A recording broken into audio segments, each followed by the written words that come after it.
Pancake platen.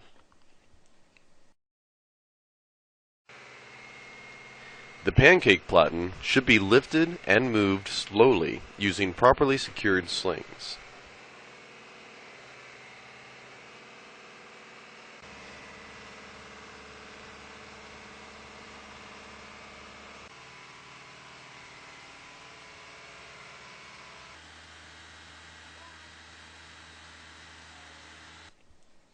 It should be noted that the pancake ram is held in the pancake platen by 4 bolts, and the 4 bolt heads are painted red. Do not remove these bolts until you are ready to install the ejector box to the pancake ram.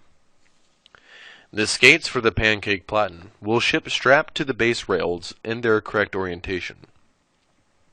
There will be 2 skates per base rail, and the skates will be marked op side for the operator side and non-op side for the non-operator side.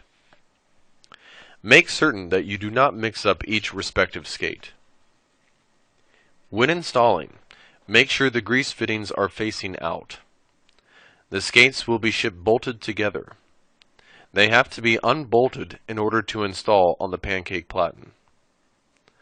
There will be 2 bolts and a skate adjustment screw on each skate. Do not touch the adjustment screw, but do remove the 2 bolts. The 2 parts of the skate can now separate. The top half of the skate, with the bolt holes, will be bolted, torqued, and marked to the bottom of the pancake platen. Ensure there is lubrication between the 2 halves of the skate, and also between the bottom half of the skate and the ways on the base rails.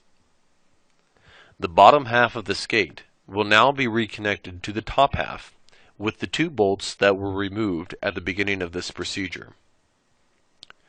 Tighten the 2 bolts up to the adjustment screw and torque. Then mark the bolts.